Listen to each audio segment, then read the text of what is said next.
Hey guys!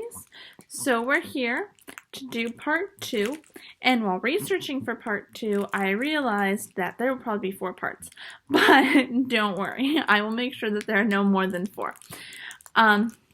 This is my assistant and my assistant's elephant, in case you were wondering. Yeah, so if you hear crinkling, it's the elephant. So, last week we talked about Rodney Alcala and just kind of the basics of what he did and who he was and stuff like that. So now we're going to talk more about his crimes. So Alcala committed his first known crime, and I mean known. So he could have committed crimes before this, but his first known crime he committed in 1968 at the age of 25. Now, again, he might have committed crimes before that, but the first crime we know of he committed at the age of 25. Sorry. Ow! Let go. So the crime he committed at the age of 25 is he lured a young girl named Tolly Shapiro back to his apartment, where he then proceeded to rape and beat her with a steel bar. Now, I don't know if he raped her with a steel bar and beat her with a steel bar, if he just beat her with a steel bar. It wasn't super clear, it just said rape and beat her with a steel bar. But, you can say, he raped her and then killed her. You can say he raped and then killed her by strangling her, So, I don't know. But, yeah, this is the steel bar. So, if he raped her with a steel bar, he inserted a steel bar into her body. In case you don't know how to, because you can rape somebody with basically anything. It does not have to be, reproductive organs. In case you didn't know that. Okay, so 2 eyewitnesses saw Alcala lure Tolly Shapiro back to his apartment in Hollywood. And so they called the police. Now they found her alive. They found Tolly Shapiro alive. But Alcala had already fled the scene and the police were unable to locate him. So he was in the wind. They don't know where he is, but they know that, he committed this crime because there were 2 eyewitnesses and it was his apartment. So, obviously. Now, Alcala then left California knowing that there would be an arrest warrant out for him. And he fled to New York and enrolled in the NYU Film School using an alias John Berger. And when I say Berger, I don't mean like hamburger. He spelled it B-E-R-G-E-R. Berger. Yeah. That'll be, and you'll understand why I spelled it later. Just seriously, in a couple minutes. 3 years later, in 1971, at the age of 28, he got a counseling job at a New Hampshire arts camp for children. And he got the job using a slightly different alias. John Berger still, but he spelled burger like hamburger or cheeseburger, So B-U-R-G-E-R.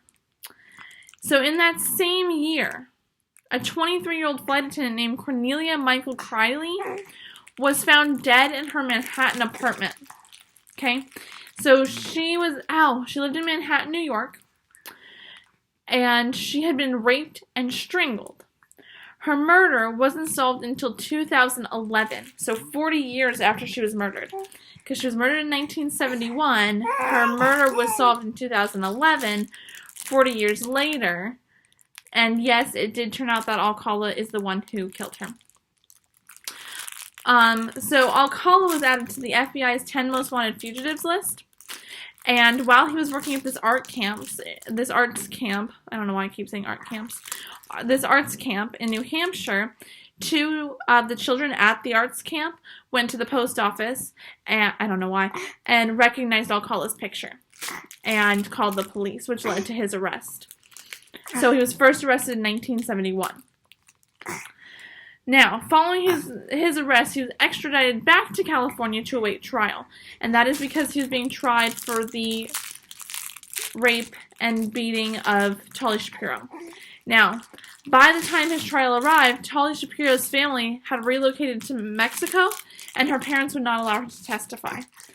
They did not want her in the same room as the person who raped and beat her. And honestly, I can't really blame them, because if my daughter had been raped, I wouldn't want her near the person who raped and beat her either. So I am with them on that. But yeah, sorry, I keep getting notifications on my phone. So I've been reading them. Sorry, I'm gonna turn it off real quick. Okay. So, the authorities were unwilling to charge Alcala with rape and attempted murder without their primary witness. So their prime witness was Tali Shapiro. And since she wasn't allowed to testify, they did not want to charge him with rape and attempted murder. So they charged him with child molestation, and he was sentenced to 3 years in prison. The fact that in the 1970s child molestation only got you 3 years is depressing. Like, seriously. You molested a child and you only get 3 years in prison? That's awful. But whatever. So, after 17 months into his sentence, he was paroled in 1974. So, less than 2 months after his release, so he didn't stay out of trouble for very long, he was rearrested. He was arrested for assaulting a 13-year-old girl. She had accepted what she thought was a right to school, and then Rodney Alcala, I'm not sure what they mean by assault. I don't know if he raped her, beat her. All I know is that she was assaulted, and he was rearrested for that. And then he was paroled again in 1976 after serving 2 years. I don't know how long that sentence was supposed to last. There wasn't much information on that. I don't know the 13-year-old girl. Oh, no. The 13-year-old girl was identified as Julie J., I believe, in police reports.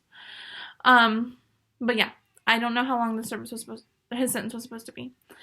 Okay, in 1977, after a trip to New York City, which he should not have been allowed to take, his parole officer, who knew what he had done and knew he was a flight risk, let him take a trip to New York City.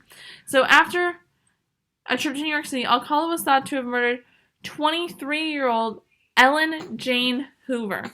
Now, Ellen Jane Hoover is the daughter of Herman Hoover. Now, Herman Hoover was the owner of Ciro's, which was a popular nightclub. So he was a pretty prominent guy in New York City, and now his daughter's murdered. So he was in headlines for sure. Now, Alcala convinced hundreds, and I mean hundreds, of young men and women that he was a fashion photographer and wanted to photograph them for his portfolio, and then he'd rape and or murder them. Now, chances are it was rape and murder them, because Alcala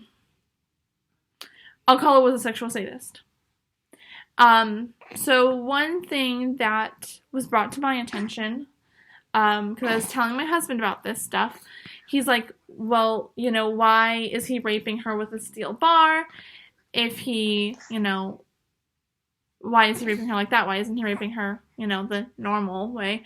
And I'm only saying that because I don't remember the exact words he used. And I said, well, he's a sexual sadist.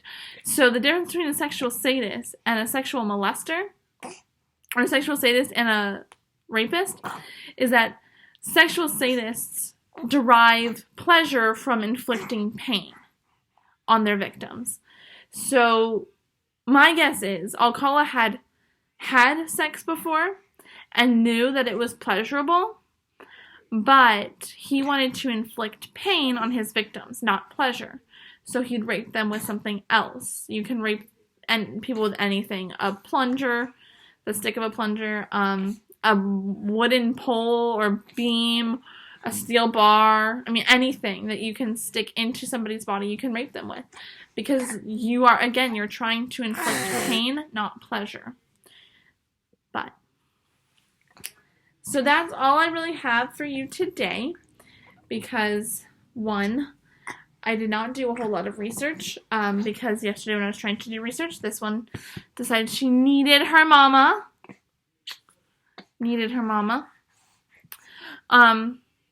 And there's a lot to cover.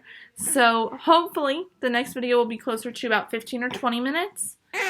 Although I do try to keep them kind of short, so that people who have other things to do can go on with their day. But yeah, so I hope y'all have a wonderful day, and I hope that you look forward to seeing the next video, and I hope that you loved this video. Okay, say bye!